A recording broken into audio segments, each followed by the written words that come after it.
Purihin ng Panginoon mga kapatid sa araw na ito sa continuation ng ating pag-aaral sa Book of Revelation. Nasa chapter 17 na po tayo and you will be completing yung second half nitong chapter na ito. So if you have your Bible with you, can we all open sa chapter 17 verses 6 to 18 up to the last verse nitong chapter 17. So I will be reading sa NIV. Sabi po sa verse 6, I saw that the woman was drunk with the blood of God's holy people, the blood of those who bore testimony to Jesus. When I saw her, I was greatly astonished. Then the angel said to me, Why are you astonished?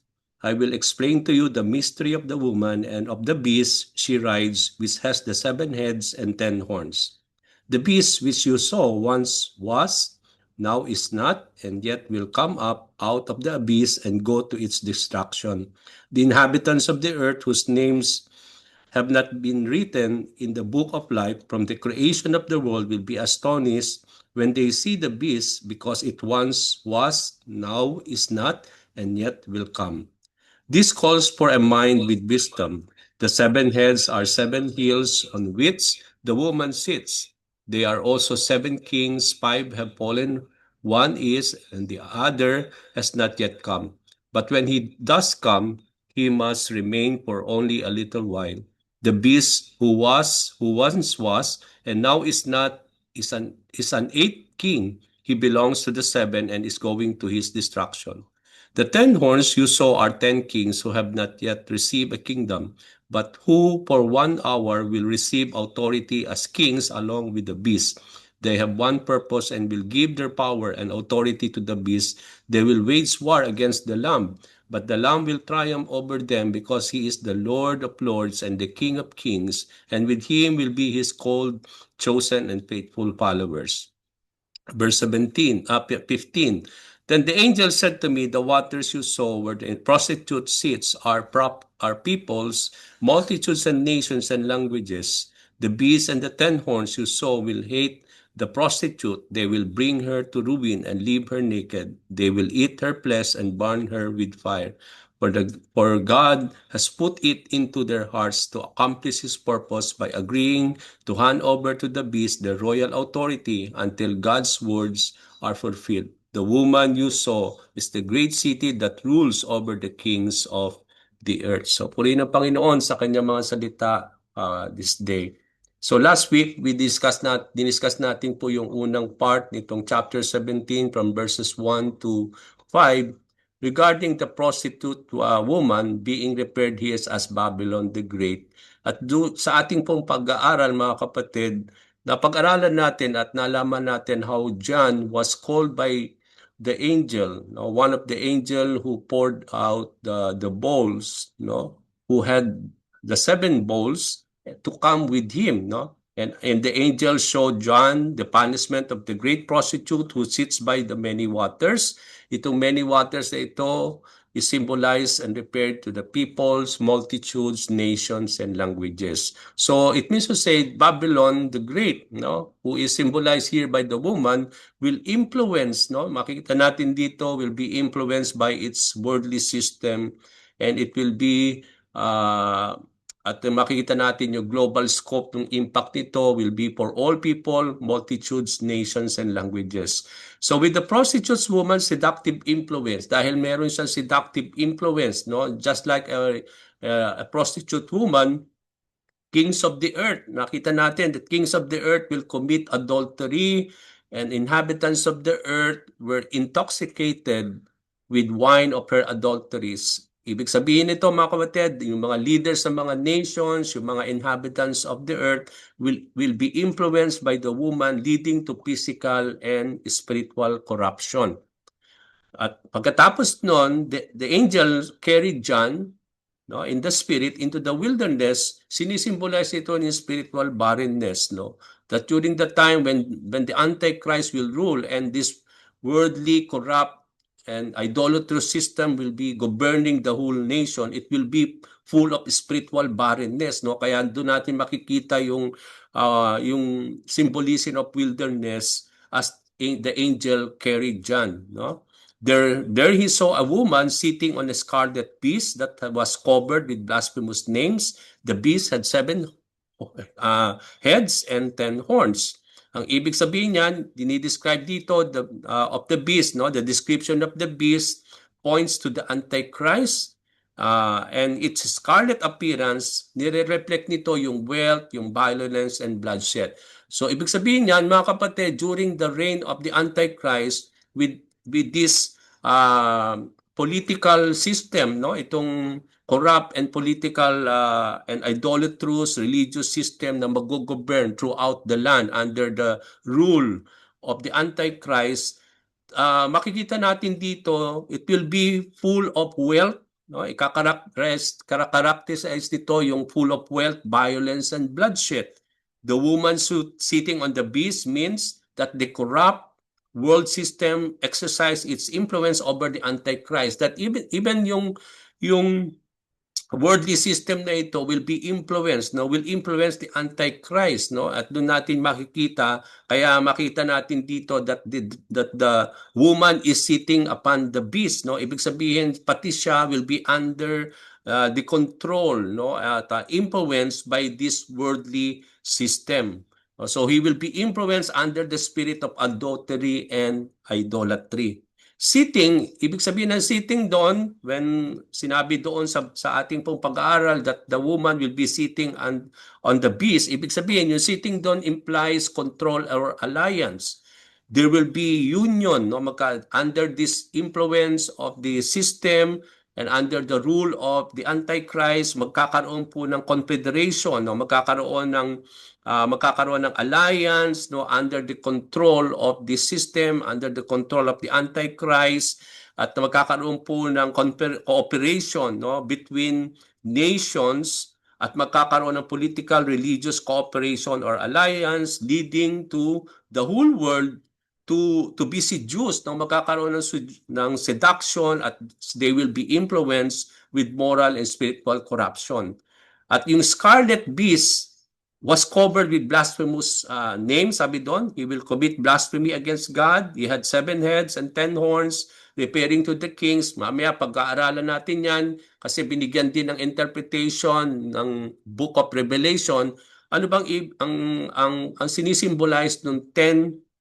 Sabi nga natin yung 7 heads and 10 horns, it is being referred to the kings and rulers who will yield to the authority of the Antichrist, no? They will form a confederation or alliance of power under the authority and influence of Satan. John saw the woman was dressed in purple and scarlet and was glittering, sabi doon, with gold, precious stones, and pearls. This means the city which will be the center of worldly corrupt system will be characterized by royalty, no, with wealth, with sabi nga natin, with luxury, splendor, and prosperity.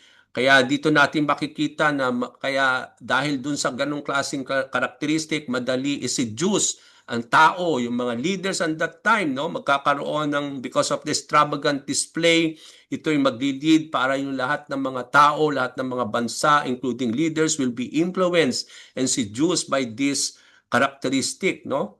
So sabi doon, she hold in her hand a golden cup full of abominations and impurities of her sexual immorality. The wine of her adulteries will intoxicate the leaders and the inhabitants of the earth, no, leading to idolatry, false worship, moral corruption, and spiritual unfaithfulness to our God.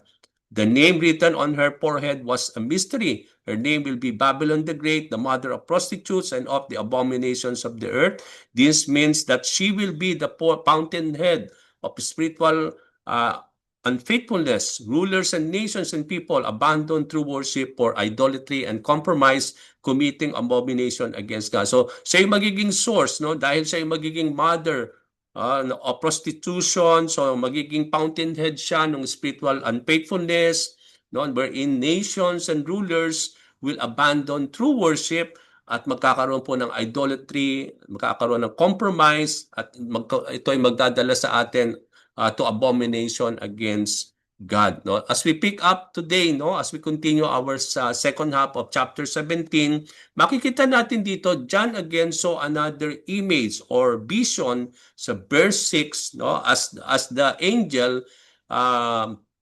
interpret now, no, explain the meaning ng mga nauna niyang nakita, no, do sa first part itong chapter 17. Okay, let's start now verse 6.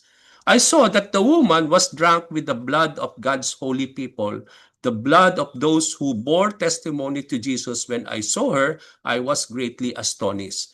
So nung nakita ito ni John, he was greatly astonished, no? Nakita niya yung woman, no, yung earlier part, the first part.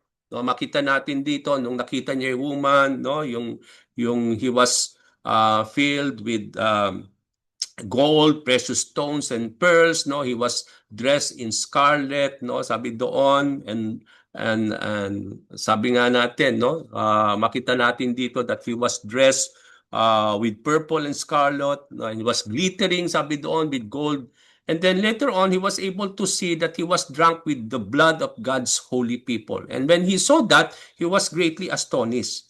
So doon natin makikita that the woman being repaired here, as we are reminded of our lesson today, that the woman is being symbolized here by the corrupt and idolatrous system representing a false religious, sabi nga natin, entity or city that leads people away to God. So magkakaroon ng political, idolatrous, corrupt, no? Sabi nga natin, religious system at that time. There will be one system that will be governing at that time, no? At ito'y magsiseduce sa lahat ng tao, no? At ito rin ang magiging susi wherein people of the Lord will be martyred, no? Dito natin makikita dito that even the people of the Lord will be martyred for their testimony to Christ.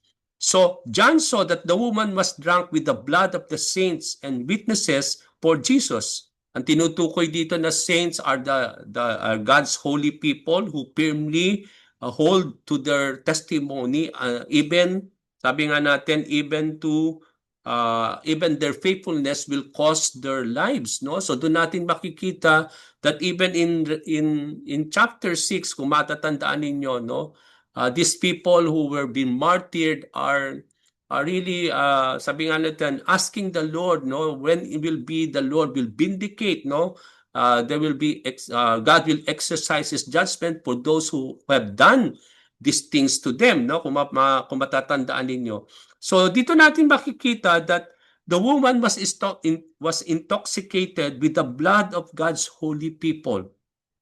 Yung blood dito, sinisimbolize dito yung death of the believers who were martyred, who had remained faithful in being, sabi natin, in bearing testimony to the Lord. That in spite of the worldly, corrupt, and idolatrous system governing under the influence of the Antichrist, believers hold firmly to their testimony to the end. So doon naman ang napakaganda dito, no? Come to think that itong worldly corrupt system na ito under the rule of the Antichrist will influence, will seduce nations, leaders, and all inhabitants of the earth. But then, what is so good about the believers and believers naman, yung mga people of the Lord, they will really firmly hold to their testimony until the end. No, that will cost them for their blood to be shed. At yun nga yung makikita natin dito, no? At yun yung napakaganda that in spite of this scenario, in spite of this na nakita natin dito, no, that will yung things that will be happening under the influence of the Antichrist and this corrupt system, believers still hold firmly to their testimony till the end, no? They have not compromised and remain faithful even it will cost them their lives. So the intoxication of the woman will lead to the persecution and violence of God's people. No? So dito natin makikita, no, under the system, if you will not be aligning yourself to that system, no, under the rule of the Antichrist, no, so it will be, you will be persecuted, no, there will be violence. Kaya nga sabi nga natin dito no? It will be characterized with violence and bloodshed, no? That it will cost the lives of these people who will not be aligning themselves to the system under the rule of the Antichrist, no? So dito natin makikita na yung the blood, di nga dito nire-recall natin nga yung sa chapter 6 verses 9 to 11 wherein yung mga martyrs, no, under the who were in the altar of the Lord in heaven are pleading for God, no, for the righteous judgment to come now, so that those people who had done these things will be put into judgment by the Lord. So when John saw the vision, he was utterly amazed, no, and greatly astonished. He was overwhelmed of what he saw, no. Nung nakita niya ito, na-overwhelmed siya nung kanyang mga nakita, starting verse 1 up to verse 6. So nung nakita ito nung angel, sabi sa verse 7, then the angel said to me, why are you astonished? So tinanong siya nung angel, why are you astonished? I will explain to you the mystery of the woman and the beast she rides, which has the 7 heads and 10 horns. So here, we come to see John. He was so overwhelmed because sa nakita niya, kasi hindi pa niya tunay na malaman kung ano ba yung mga meanings itong nakita niya. No? He was able to see the woman, no? And then he was able to see many visions concerning this woman. And then we come to see here that he was able to see the blood of God's holy people, no, who was martyred, no. And then so he was overwhelmed of what he saw because he was not able to contemplate, hindi niya ma-process lahat itong mga meaning nitong mga nakita niya. So with that, the angel now told him that why are you astonished, no? So he will explain, itong angel ngayon will explain the mystery behind the woman, behind the beast, at she will also explain yung meaning nung 10, ito nga 7 heads and 10 horns. So dito sa ating pag-aaral, dito makikita natin dito, binigay na dito lahat yung mga meanings, no, concerning do sa vision na nakita ni John earlier. So John was greatly astonished, seeing the splendor of Babylon, yung kanyang influence, yung kanyang drunkenness, no, and also the blood of the saints, no. And the angel asked John why he was so astonished in seeing the vision and prepare him now to know the mystery behind all this vision. So, ang ginawa ng angel, sabi ng angel, sabi niya, I will tell you the mystery of the woman. So, dito, i-disclose ng angel yung everything that John needs to know about the woman concerning about the beast, no? Who is the Antichrist. Sabi nga na dito, that carries her which has the 7 heads and sabi doon and 10 horns. So din natin makikita na binigay dito ng anghel yung lahat ng mga bagay na dapat nating malaman concerning the vision na nakita ni John. So sa verse 8, dito na inumpisahan dito ng angel yung interpretation, yung mga mystery that in-explain dito yung mga mystery na yon na that John needs to know and to understand. Okay, sabi nga sa verse 8, the beast which you saw, sabi doon, once was, now is not, and yet will come up out of the abyss and go to its destruction. The inhabitants of the earth whose names have not been written in the book of life from the creation of the world will be astonished when they see the beast, because it once was, now is not, and yet will come. So makikita natin dito, no, di ba, when we talk about the Antichrist, he will always mimic Jesus Christ, di ba? Di ba, isa sa mga description ng Revelation kay Jesus Christ is that who is, who was, who is, and it is to come, di ba? Di ba yung laging makikita ninyo sa Book of Revelation. So dito, makita natin dito that even Revelation, parang it has something to do also with the Antichrist, na parang merong ganun ding description itong beast na ito, referring to the Antichrist. Mapapansin ninyo, ulit-ulit itong binabanggit nitong angel sa verse 8. So this chapter 17, yung parang bang sinasabi, now, sabi dito, sabi doon, because it once was, sabi doon, now is not, and yet will come, no? So kung parang kahawig siya doon sa description ni Jesus Christ, no? Sabi nga, who was, who is, and who is to come, no? So makita natin dito na parang may kahawig siya because we believe that the Antichrist will proclaim himself as being God, no? Dito natin he will claim himself above God, no? So dito he will always commit abomination, and he will always, sabi nga natin, commit blasphemy against the Lord, no? Kaya even yung mga description dito na ginamit dito sa Book of Revelation, makikita natin to illustrate itong beast na ito that will be being referred to the Antichrist, no? So the angel explained to John that the beast he saw was once alive. Kaya ngayon ang meaning doon, no? Yung sinabi niya, once was, now is not, and yet will come. Ang ibig sabihin noon, the angel inexplain nito kay John na itong beast na ito na kanyang nakita was once alive but is not now, and yet he will soon come up out of the bottomless pit to go to eternal destruction.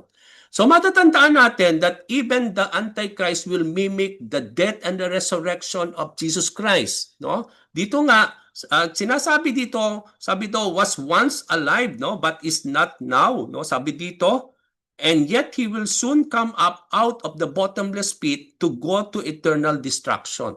So it means to say that this Antichrist, no, the beast will also portray what had happened to the Lord regarding his death, no? Kaya hindi siya makikita sometimes, and then later on that he will be raised into life. That's why makikita siya ulit. Kaya sinabi doon, sabi doon, but is not now, sabi doon, alive siya, and then he will die, and then he will come again, and yet he will soon come up from the abyss, no? From the bottomless pit. So dito natin makikita that dito sinusupport natin that this Antichrist will really mimic the death and the resurrection of the Lord Jesus Christ. Even yung description nga, no, yung ni Lord Jesus Christ throughout the book of Revelation is being repaired here, no? Nga yung once was, now is not, and yet will come, no? Sa doon natin makita. So dito, and the people who belongs to the whole world, sabi doon, kapag nangyari daw itong lahat na ito patungkol sa beast, no, who was once alive but is not now, and then he will soon come up. So buhay siya, tapos namatay siya, then mabubuhay sa puli, coming out from the bottomless. Pag nakita daw ito ng lahat ng nations, no, yung mangyayari dito sa Antichrist na ito, sabi doon, the people who belongs to the whole world will be astonished, no? And who are these people whose names were not written in the book of life before the world was made? Sabi doon, will be amazed at the reappearance of the beast who had died. No? So doon natin makikita, no, kapag nakita nila yung resurrection nitong Antichrist, itong mga taong ito will be greatly astonished. No? At sino itong mga taong ito? Yun daw mga pangalan na hindi na isulat sa aklat ng buhay. No? So kapag nakita daw nila ito, they will be influenced by this miracle that had happened, no? And they will, sabi nga natin dito, they will be astonished, they will be amazed, leading for them, sabi nga natin, for them to be influenced by the Antichrist, no? So the beast that points to the Antichrist represents the final ruler. So magkakaroon ng final ruler. Kaya kung makikita ninyo mamaya, di ba merong 7 kings, no? Yung ika-8 na king, no? Mamaya makikita natin doon will be repaired to the Antichrist. There will be a final ruler at the end times, and that will be the Antichrist, no? Ito nga beast na sinasabi natin dito na nire-represent ito yung final ruler and kingdom empowered by Satan. Its apparent disappearance and return will imitate Christ's death and resurrection. Yun nga yung sinasabi dito, no? Nabuhay sa dati, and then but is not, no? Ibig sabihin no, namatay siya, and then he will come up again from the abyss, no? From the bottomless pit, no? So parang makita natin dito that he will be he's alive, and then he died, and then he will be raising back into life, no? Coming out from the bottomless pit. At ito, makita natin dito yung ini-imitate nito yung death and the resurrection of the Lord persuading the unbelieving world that the beast possesses divine authority. So doon natin makikita na ipakikita niya dito na meron siyang divine authority because of that miracle of dying and then being raised back into life. No? So coming up out of the abyss reveals that its power is not, sabi nga natin, merely political but demonic in origin. So dito natin makikita na hindi lang ito pinakikita dito about politics or political yung scenario na ito when the Antichrist will be, sabi nga natin, will appear, no? But then makita natin dito na ang binibigyan ng pansin dito na yung why he was coming up, no, from the bottomless pit, sinisignify nito of yung demonic yung origin, no, nung kanyang yung kanyang source, no. The angel also revealed that the beast will be cast into the lake of fire at the return of Jesus Christ. So he will rise only for him to be destroyed, no. So doon natin makikita dito, no, na yung kanyang reign, kung mapapansin natin, hindi pang matagalan. Kaya makikita natin dito that later on that God will allow this, but it will not be so long enough, no, that it will lead him for his destruction. Kaya nga dito makita natin dito, sinasabi na kagad nung angel kay John, no, nasabi nga niya dito, no, na sabi nga na doon that yet it will come out of the abyss and go to its destruction. So it means he will rise into power, but it will not be long enough for him, because sabi doon, at the coming of Jesus Christ, he will be destroyed, ultimately destroyed by the Lord. No? He will go into its destruction. So yun yung makikita natin dito na binibigyan ng kagad dito ng pansin ng angel the destruction of the beast, no, who will be the Antichrist. No?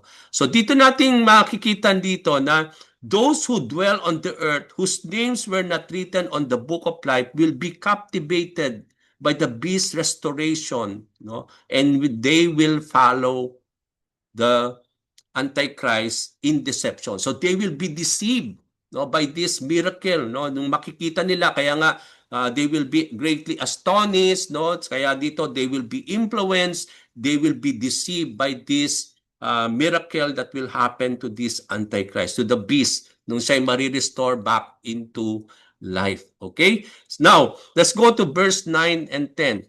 Now, this calls for a mind with wisdom. Ibig sabihin, kaya hindi maintindihan talaga ni John lahat ng mga imagery na yan na ipinakikita sa kanya ng anghel is because it requires, sabi nga natin, it requires a mind having the wisdom of the Lord. It is only by the wisdom of God, no, that we are able to interpret this revelation. Sabi ko nga sa inyo, no, even me, I cannot really, it will be so hard for us to see the meanings of all this symbolism throughout the book of Revelation without giving us the mind of Christ or having the mind of the Lord that will give us wisdom para ma-interpret natin lahat itong mga symbolism throughout the book of Revelation. Kaya dito sinasabi rin ng anghel, no, that this calls for a mind with wisdom, sabi niya kay John. The 7 heads are 7 hills or 7 mountains on which the woman sits. There are also 7 kings.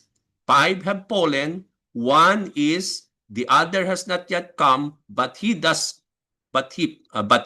come, he must remain for only a little while.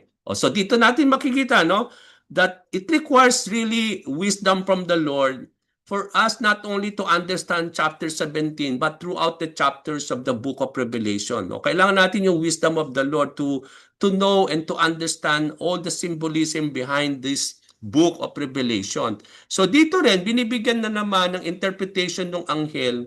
Ano bang ibig sabihin nung, na sabi nga natin, yung 7 heads at yung sabi nga natin na at also later on yung 10 horns, no? So doon natin makikita.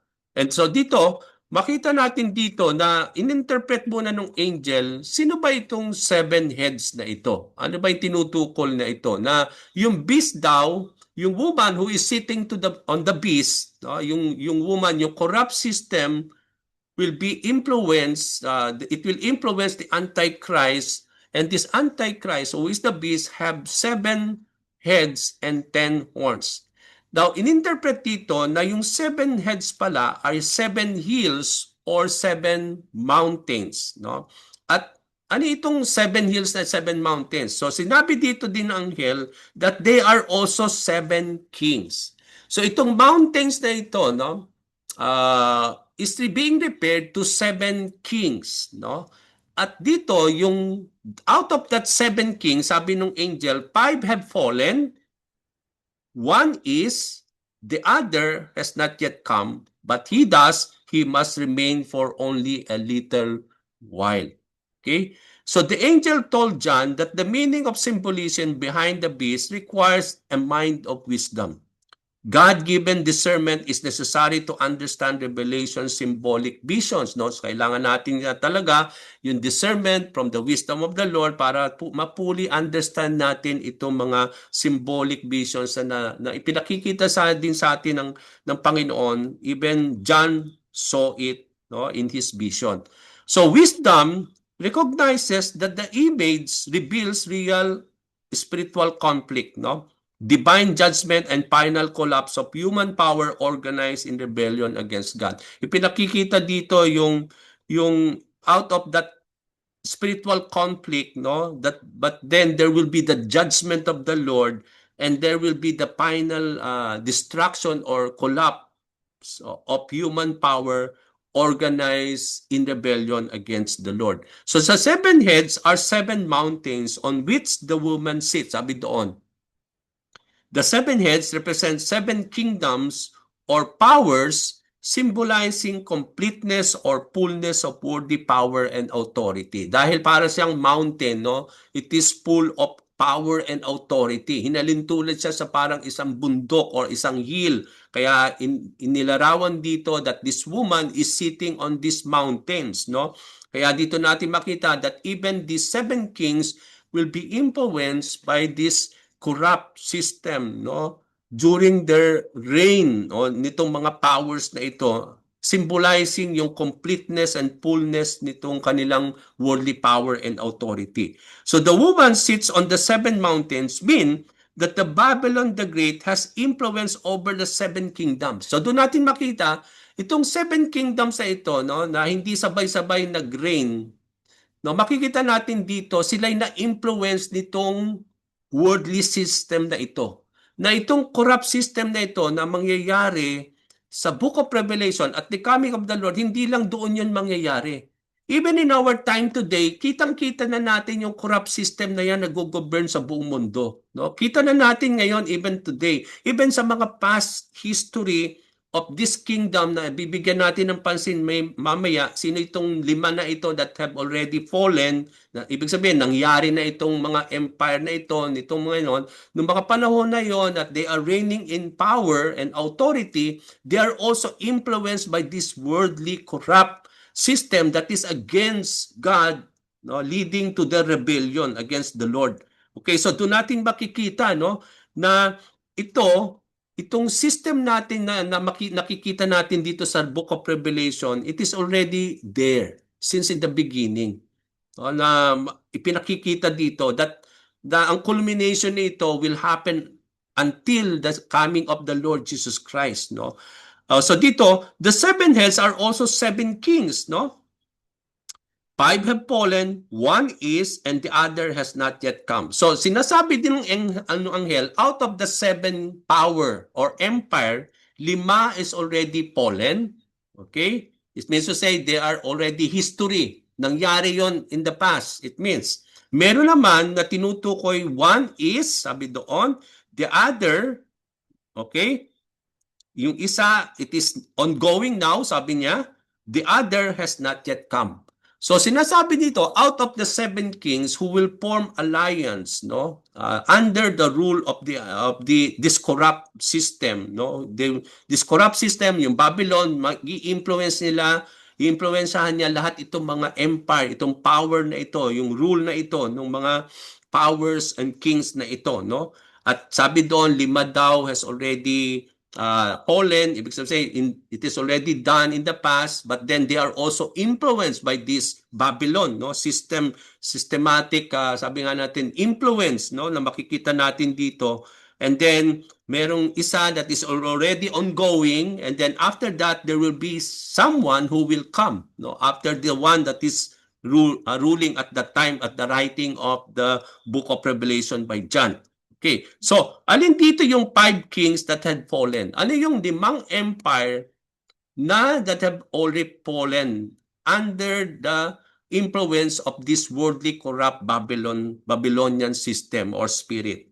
Yung 5 yon, kung titingnan natin sa history, nag-umpisa sa Egypt, and then Assyria, Babylon, Medo-Persia, and then Greece. Okay, kung titingnan natin, yan din yung nakita ni Daniel, no? 'Di ba? Yung image na yon, no, na there will be yung head, yung katawan, no? Makita natin sa image na nakita ni Daniel, no? So nakita natin dito, then and then it will be destroyed by the Lord later on. So doon natin makikita yung fulfillment noon sa culmination of the book of Revelation. Di ba nakita natin yung Egypt, no? Ano ba yung system that is governing Egypt at that time when it is in power? It is makitang-kitang-kita natin yung system na ito sa book of Revelation doon sa panahon ng Egypt when under the rule, no, when the Israelites, no, were oppressed, no, makita natin dito yung Assyria, no, makita natin dito who had destroyed the northern kingdom of Israel, yung Babylon, yung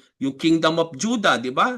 God used the Babylon, and then after Babylon, ang pumalit sa kanila yung Medo-Persia, and then after that yung Greek Empire, no? After the Medo-Persian Empire, di ba, nagkaroon ng Greek Empire, no? So yung 5 yon, yung tinutukoy dito, these are kings who had been influenced by this worldly corrupt system. So noon pa man ang nangyayari sa mundo natin, mga kapatid, it is being influenced by a corrupt, idolatrous, religious system that is opposed to the Lord. So doon natin makikita, and to His purposes. Okay? That sabi nga natin, even in the time of these rulers, people of the Lord are being persecuted. Di ba? In time of Pharaoh, di ba? Yung mga buong bayan ng Israel, no? And then so we come to see here the Assyria, no, during the reign of the Assyrian Empire, who destroyed the northern kingdom, the kingdom of Israel, no. And then we come to see the kingdom of Judah, no. Makita natin dito is oppressed, no. They were defeated by Babylon, and then the Persian, and then the Greek. So sino yung tinutukoy that who is one? Now, one is, sabi doon. So the 5 has fallen, one is. So during the writing of John, ano bang yung empire nagdagugovern? Isn't it the Roman Empire? No? Yun yung pumalik sa Greek. So yung one is, ang tinutukoy na one is here, king or rule, is that it is pertaining to the Rome, no, holding power in John's days. Noong mga panahon ni John, ang nagro-rule in those times is yung Roman Empire. Kaya yung sinasabi dito ng anghel, the one is, no, yung king na tinutukoy doon, yung power na tinutukoy doon is the Roman Empire after the falling of the 5 empires, no? Rome is holding power at time during ruling Judea and persecuting the church in those times, di ba? The Roman Empire, it caused the bloodshed of the people of God, no? During the time of Nero, di ba? Sinusulog yung mga Kristiyano, pinakakain sa leon. So dito nangyari na yan, no? Even throughout this corrupt system, even caused the bloodshed of many martyrs of people of the Lord. So doon natin makikita yon, no? Ini-explain ng angel. So dito natin makikita that even in the time of Babylon, even isn't it, no, that it caused they were being persecuted, no, and then those who will not bow down to the image of Nebuchadnezzar will be put to the burning furnace, diba? They are being tested out of their faith in the Lord. So dito, but then sabi doon, out of the 7 kings, there is still one has not yet come. Kasi that is in the future. Kasi on the writing of John, ang ongoing pa yung Roman Empire. So pero sinabi ng angel, sabi doon, the other has not yet come. It is a future power. So, mangyayari daw that there is a future power or kingdom that will emerge in the last days. Okay?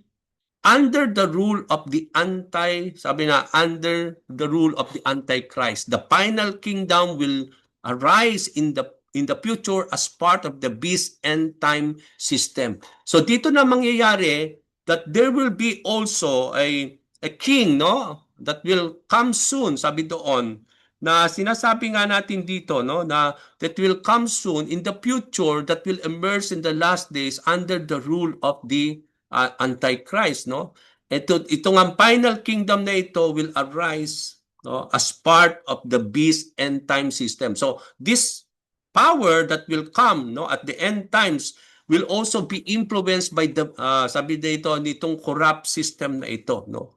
So the ruler, sabi nga natin, the ruler will appear according to God's appointed timeline and will exercise real authority in rebellion against the Lord Jesus Christ. The ruler will reign for a little while. So sinabi doon that, sabi doon, no, sabi doon, he must remain for only a little while. Sabi nung angel, no, yung someone that will come in the future, sabi doon, he must remain for only a little while. Sabi niya yung kay John. So it means to say, he will rise into power, but it will not be long enough for him, no, to stay. He will just rule and reign for a little while. Okay, so doon natin makikita yon that he will reign will be brief, for no earthly empire can withstand and return the judgment of the King of Kings, because there will be the King of Kings who will be coming, no. So there is no earthly kingdom or empire or power that will withstand the return and the judgment of the King of Kings, who is the Lord Jesus Christ. So verse 11, the beast who was once and now is not, and is an eighth king. He belongs to the seven and is going to his destruction. Okay? So the angel revealed to John that the beast who had 7 heads, symbolizing the 7 worldly powers or kingdoms, will be the eighth king. Sabi doon, the Antichrist will emerge as an eighth king or ruler. So there will be a political power, no? At ang rinirepair dito na 7 kings, no? Yung 7 kings dito is a political confederation and alliance. Remember that the Antichrist will form a confederation na yung power na yon, yung empire na yon na mangyayari in the future, yun yung tinutukoy na ikapitong king.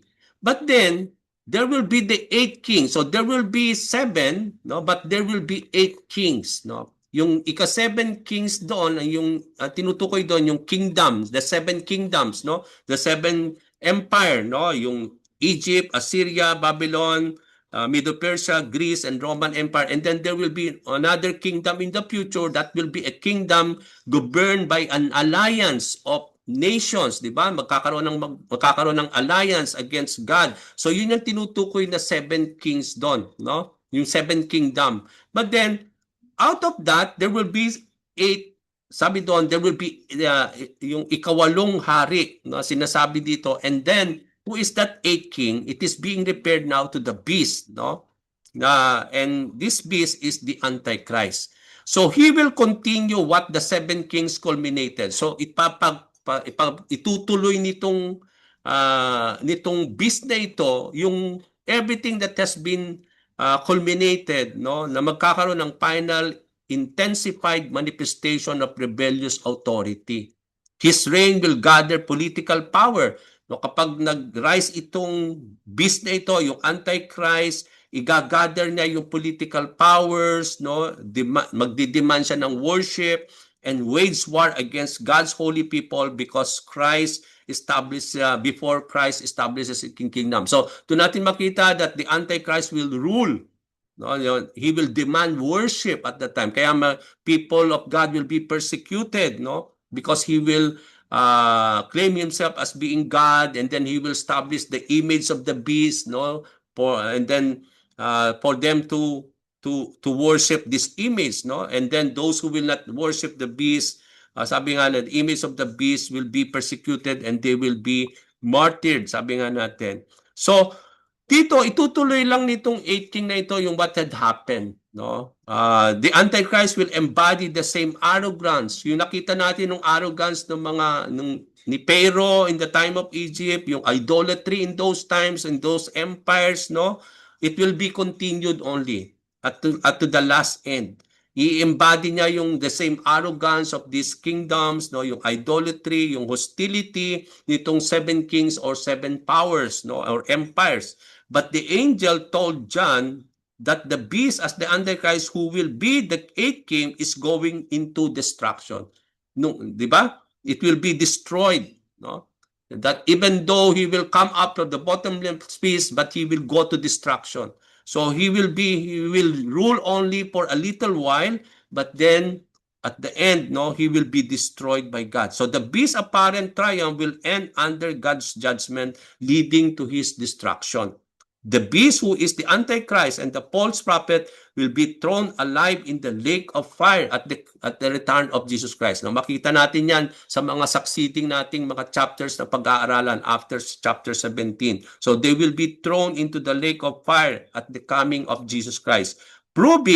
Pinuprove dito mga kapatid, that every earthly power raised against God is temporary, no, and God's kingdom alone will endure. So dito kaya nga sinasabi in the book of Revelation that the kingdom of the nation's kingdom will be the kingdom of Christ, no? So there will no more kingdoms of this earth, no? So they will be, sabi nga na, they will be destroyed by the Lord when there will only be one kingdom at the coming of the Lord, and that is the kingdom of Christ, no? Sabi nga natin, di ba, sinasabi yun even in the book of Revelation. Verse 12 to 13, the 10 horns you saw are 10 kings. So, in-explain na natin, yung 7 kings pala, yung 7 kingdoms, okay?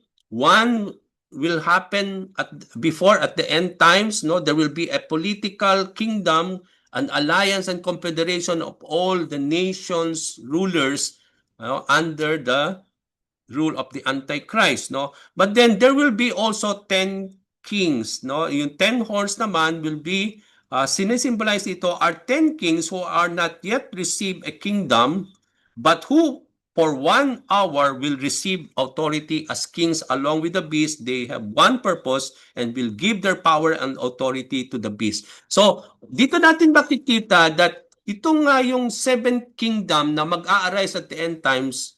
Ini-explain dito, ito yung tinatawag nating 10 horns, no? That out of those things there will be, sabi dito, 10 kings, no? Will really give up their authority and they will give their power and authority to the Antichrist. So they will form a confederation under the influence and rule of the Antichrist. No, ito yung tutukoy nga nating seventh kingdom na mangyayari on the latter part, no, at the end times, no, na tinutukoy dun sa 7 heads, no? But then there will be 10 horns. So if the 7 heads are 7 kingdoms or powers, the 10 horns now, sabi dito, John saw, are 10 kings who will form alliance and they will give their authority and they will subject themselves to the rule and the reign of the Antichrist. So they will form an alliance, no? They will give up their authority, their everything, their power. So there will be a united authority that will be established, no, before Jesus Christ will come, no? At yun nga yung tinutukoy na ikapitong kingdom or power na sinasabi doon earlier na nakita natin. So yung 10 horns are 10 kings, no? We don't know who are these 10 kings. Yung mga rulers na ito, leaders of the nation who will really form themselves as an alliance and they will lead and they will be led by the Antichrist, no? At yun nga yung tinutukoy na kingdom na mangyayari. So these rulers had not come to power, sabi doon. Sabi nung angel, but they will emerge from the political order represented by the beast and will possess authority, yet their united kingdom will subject to the Antichrist dominion. So they have not risen into power yet, but they will do so under under the formation or under the unity or yung confederation, they will rise, sabi doon, into power in politically, no, being represented by the beast, having possessing authority, and their united kingdom will subject themselves to the Antichrist dominion. So they will reign only for a brief appointed time, sabi dito, and will be limited. Hindi siya it will take not long, no, for this power or empire that will rise, no. The 10 kings will willingly unite with the beast, giving him their power and authority in the final rebellion against Christ. No, so they will really even form an alliance, no, and confederation under the rule, and they will really wage war against the Lord. No, so doon natin makikita, no, their alliance will culminate in war against the Lamb. But the Lamb will overcome them because He is the Lord of Lords and the King of Kings. No, yun yung sinasabi ng anghel, no. He will reign and He will be victorious over this alliance, no, because He is the Lord of Lords and the King of Kings. So these kings under the dominion of the Antichrist have one purpose. Ano yung purpose nila? They will unite in a final deliberate rebellion against God. These kings will set aside rivalry in order to serve the beast agenda. So they will give themselves their sabi nga natin, yung kanilang mga personal agendas and everything, no, these rulers, no, but they will give it up and form an alliance, and they will subdue themselves to the dominion of the Antichrist. So their purpose is to yield their power and authority to the Antichrist. They will give their power and authority to the Antichrist, to the beast. They will willingly place their political, yung kanilang military, yung kanilang government or governing authority at the disposal of the beast. Come to think of that.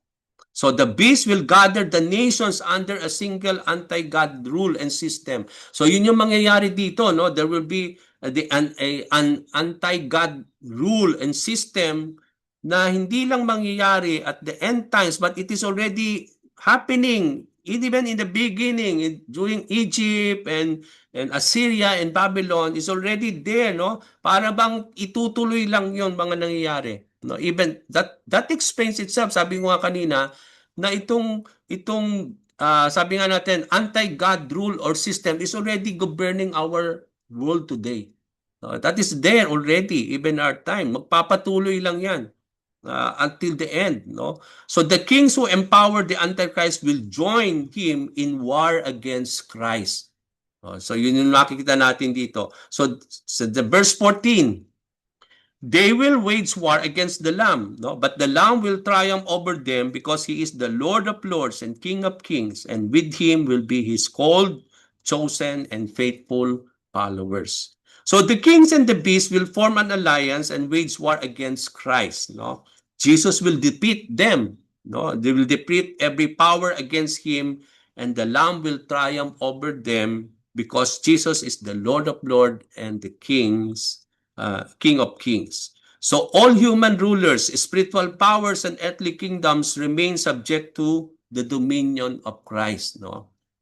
Kaya nga, the kingdom of the world will become the kingdom of Christ, no? There will be only one kingdom. So Jesus Christ will defeat, no, all these earthly kingdoms who will form against Him, no? The title proclaims, no? Pag sinabi natin the Lord of Lords and the King of Kings, ano ang sinasabi nito sa atin?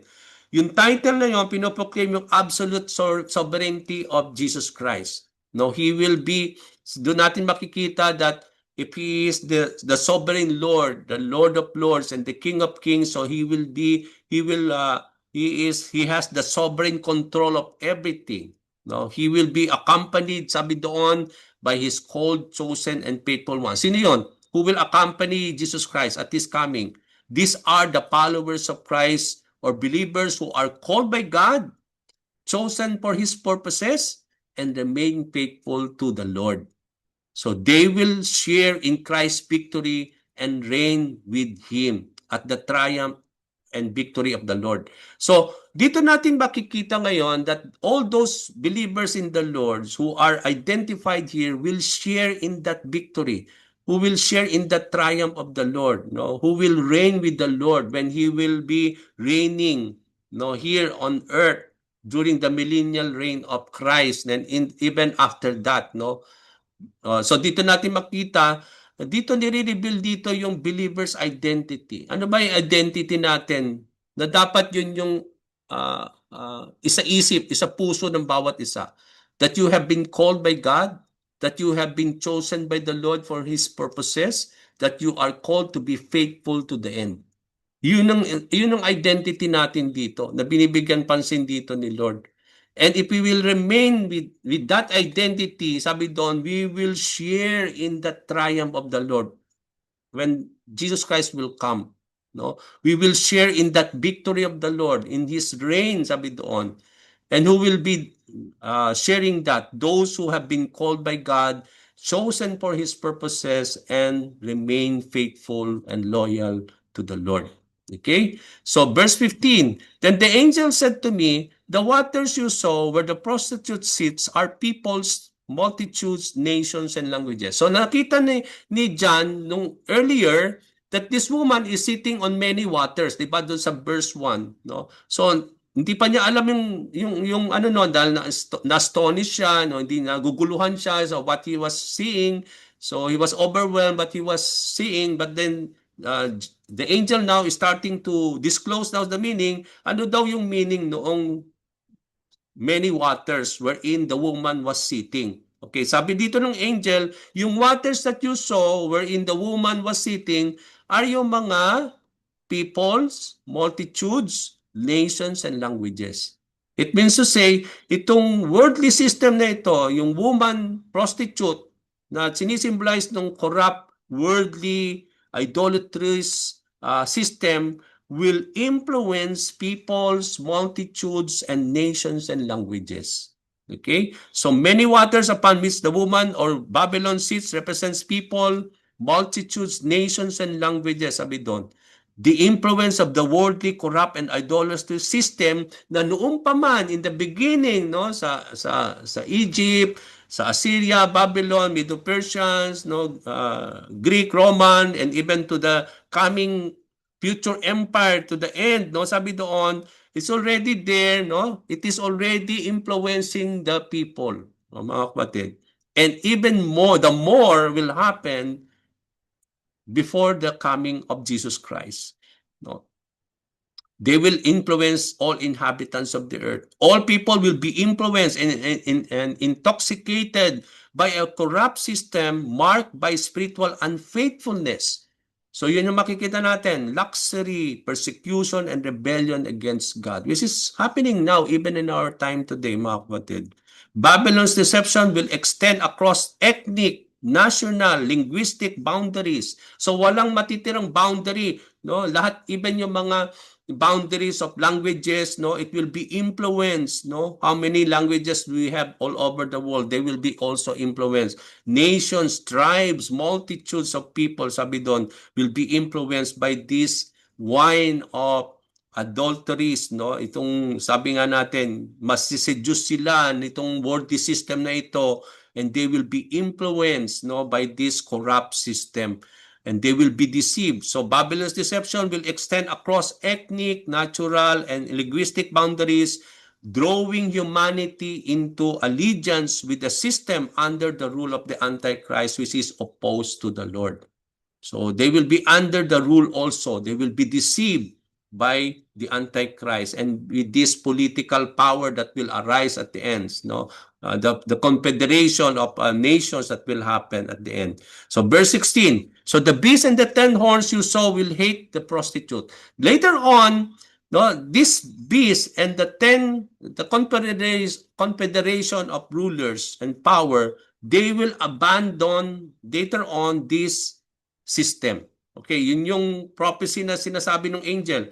The beast and the 10 horns, no, yung beast, the Antichrist, yung 10 horns, yung alliance, no, of 10 kings that will form under the rule, they will hate the prostitute. They will hate Babylon. So they will hate the worldly corrupt system. It means they will abandon it later on. Okay? Sabi doon, they will bring her to ruin and lead her naked. they will eat her flesh and burn her with fire. So the 10 kings who join their authority to the beast will hate the prostitute woman who is the Babylon the Great.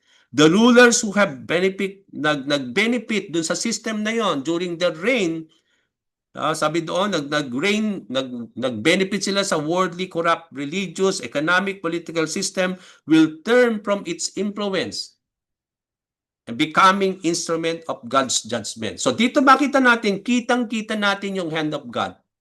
That even God will use even the beast and the kings to, so sabi nga natin, to destroy this system that will govern at that time. No, sila mismo rin ang magdi-destroy nitong system na ito. So come to think of this, yung sovereignty of God, no? Even God will use even this, the beast and this alliance of nations to stop and to destroy, no, this corrupt Babylon. Itong Babylonian system or spirit that is governing at that time, no, they will turn from its influence and they will become instruments of the judgment of God, no? They will leave her desolate and naked, meaning her wealth, power, and seductive influence will be taken away. No? Mawawala yung para bang they will abandon. It means to say they will, it will be taken away, no? And then the alliance will destroy Babylon completely rather than withdrawing from its support. Instead of withdrawing its support, but then i-destroy niya ultimately, no? It will be put into stop at that time, no? Yung itong system na ito, they will be destroyed, no? Those who shared in its corruption will violently consume what remains of her power and possessions. So God's sovereignty is seen wherein the alliance will be used by God in bringing destruction to the system as a way of the judgment of the Lord. So kitang-kita natin yon, no? Yung sovereignty of God na parang akala natin everything will happen without God's knowledge, but we believe that the sovereignty, the control of God is there since in the beginning. He will allow things to happen, no, but then it will be allowed under his control, under his purposes, that he will use everything to achieve his purposes, no, until everything God will establish the kingdom of Christ, no. So Babylon's fall and destruction demonstrate that every system built on idolatry, ito ang tandaan natin, anumang sistema na mag-govern sa buong mundo na magdadala sa tao for idolatry, immorality, opposition to God will ultimately destroyed by God. They will not really long enough. Sabi doon, no, sabi nga natin, it will be ultimately perish. It illustrates that evil alliance, even yung mga alliances that are evil are unstable and ultimately self-destructive. Sila mismo, they will destroy themselves. At doon kitang-kita natin yon, no? Makikita natin dito, no, that ini-illustrate dito yung mga evil alliances forming that is not against the Lord, no, will be unstable and there will be self-destruction. Sila mismo, they will destroy themselves. So the downfall of evil system provides hope and assurance that God's justice will prevail. Okay, so doon natin makita. Verse 17 and 18, we will end on this. For God has put, sabi doon, for God has put it into their hearts to accomplish His purpose. So, yun yung sinasabi ko, no? That God will use even this alliance to form their destruction by themselves. God will put it into their hearts to accomplish His purpose by agreeing to hand over to the beast the royal authority until God's words are fulfilled. The woman who saw is the great city that rules over the kings of the earth. So dito natin makita that God has put, remember the time that God has hardened the heart of Pharaoh. Okay? So dito natin makita to accomplish His purposes, no? Doon natin makita God has put, the Lord will also do that at the end times, no? God will put into the hearts of these kings, these alliances, they will agree, they will hand over themselves to the beast, to the royal authority until word of the Lord will be completed. So it will just only be temporary. No, i-allow yun ni Lord, no, that God will also lead these nations to give up their power, and they will subject themselves to the authority of the Antichrist. No, and it is the Lord who will lead that to them. It will be put into their hearts, no, to accomplish the purpose of the Lord. So hayaan yun ni Lord mangyari yon, for no, until no, the word of the Lord will be fulfilled. So even nakita nga natin doon, when the word of the Lord will be fulfilled, there will be a self-destructive that will be destroyed themselves. No, sila mismo will be destroyed themselves. No, even they will now be destroying this system that they have also implemented. So the woman you saw is the great city that rules over the kings of the earth. So from these verses, we can see the sovereignty of God, who is in control of everything. God sovereignly directs the actions of the 10 kings. Siya pa rin na mag-govern. Siya pa rin yung, makitang-kita pa rin natin yung sovereignty of God, that even God will allow these 10 kings to give up their power and authority to and subdue themselves to the Antichrist, no? But then it is the Lord who will direct still these things, no? He is directly, sovereignly acting to these actions of these 10 kings without removing the responsibility for rebellion. That they will also be accountable by God, no, for their actions. God will use the earthly rulers to bring judgment upon Babylon. So God will use even these rulers to destroy the system itself, no. Doon natin makikita, God's purpose includes the destruction of the corrupt religious, economic, and political system symbolized by Babylon. The hostile rulers will seduce the right, sabi natin, will serve the righteous plan of the Lord. So God will use even these hostile rulers to serve his righteous plan. Okay, that will destroy the worldly system that is already governing throughout until the start, until the end. But praise be to the Lord that it will be ended by God, no? At the coming of the Lord, that there will be no more earthly kingdom, that the kingdom of this world will be now the kingdom of Christ, that there will be only one power, one rule, and that is the rule of the Lord of Lords and the King of Kings. So the 10 kings will surrender their authority to the beast, forming a final confederation under his leadership. The reign of the beast and the alliance of the kings will continue only for a time, no, appointed by God. No, so it will not be too much long that God will allow this reign, this confederation to govern, but then it will be only for a time that God will appointed it.